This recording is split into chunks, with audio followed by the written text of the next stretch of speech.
नमस्कार दोस्तों, मैं सोनू जौहरी समीक्षा इंस्टीट्यूट में आपका स्वागत करता हूँ। एमपीपीएससी के बाद जो अभ्यर्थी एबीएनजी का इंटरव्यू देने के लिए उनसे बात करते हैं। इंटरव्यू का माहौल कैसा रहा। सबसे पहले मैम का परिचय जानेंगे। मैम, आपका शुभ नाम? जी, मेरा नाम दीना हिरवार है। कहाँ से है मैम आप? मैं इंदौर से ही हूँ। कैसा रहा आपका इंटरव्यू? जी, ठीक रहा। कौन सा पैनल मिला आपको? पैनल मिला था फर्स्ट, मेरा सर का था। मेरा सर का पैनल। अंदर का माहौल कैसा था? बढ़िया है, बहुत फ्रेंडली है। ज़्यादा टेंशन वेंशन लेने की ज़रूरत नहीं है, अच्छा था। कितने टाइम तक रहा आपका इंटरव्यू एवरेज? करीब करीब 10 मिनट। 10 मिनट। मेरा जी के अलावा एक्सपर्ट और कितने थे? सर 4 एक्सपर्ट और थे। कुल मिला के 5 मेंबर हैं। टोटल 5? जी। ओके। आप जब इंटरव्यू हुए तो आपको पहला क्वेश्चन क्या मिला?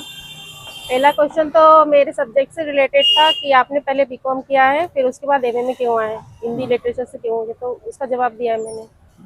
इसके अलावा और कुछ ना? इसके अलावा काफ़ी क्वेश्चन पूछे। प्रेमचंद की कहानियों के नाम पूछे, प्रेमचंद के उपन्यास के नाम पूछे, बोर्ड टीचिंग कराई, कुछ व्याकरण के क्वेश्चन भी थे, जागृति, ग्रह और ये सब 2-4 शब्द बताए थे जो लिखने के लिए कहे गए थे, वो मैंने लिखे। और एक दोहा सुनाने के लिए कहा तो मैंने कबीरदास जी का दोहा सुनाया था। इसके अलावा जैसे भक्ति काल या रीति काल जी वगैरह? नहीं, इससे कोई प्रश्न नहीं ऐसा है। कोई क्वेश्चन नहीं? जैसे एनईपी से कोई क्वेश्चन रहा हो? नहीं, उससे कोई क्वेश्चन नहीं था। मेरा एमफिल था तो एमफिल का मेरा टॉपिक पूछा गया था कि किस पे आपने शोध प्रबंध किया है, तो मैंने वो बताया था। और आगे आप क्या करना चाहते हो उसके लिए पीएचडी के लिए टॉपिक पूछा गया था, तो वो बताया था। इनके अलावा और कोई क्वेश्चन इसके जैसे अलावा कोई क्वेश्चन नहीं जैसे है। छंद अलंकार नहीं या नहीं, व्याकरण से कुछ भी नहीं पूछा, सिर्फ शब्द लिखाए थे। व्याकरण में ही समझ सकते हो आप उसको, बाकी अलग से कुछ ऐसा स्पेशल नहीं पूछा। कोई स्पेशल कवि का नाम वगैरह जैसे प्रेमचंद जी के अलावा? प्रेमचंद के अलावा कुछ नहीं पूछा। कोई राइटर वगैरह? नहीं, कुछ भी नहीं, और कुछ भी नहीं पूछा। बस 4-5 क्वेश्चन सही हुए थे। अच्छा। और टीचिंग पे ज़्यादा मेरे को फोकस कराया गया था, तो 4 से 8 शब्द दिए थे जो मैंने लिख के दिखाए थे। फिर उनमें कंफ्यूजन क्या था क्या नहीं, वो पूछा था कि ये मात्रा काय की है, ये काय की है। र और री की मात्रा दोनों में अलग अलग डिफरेंस बताने के लिए कहा गया था, र की और री की मात्रा के लिए।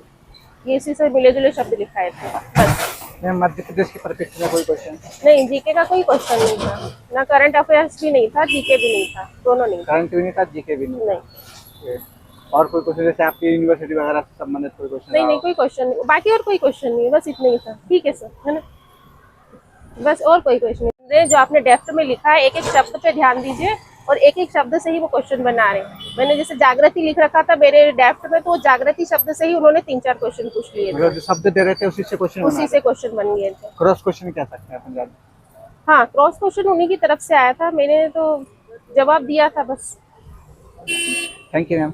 Okay, thank you.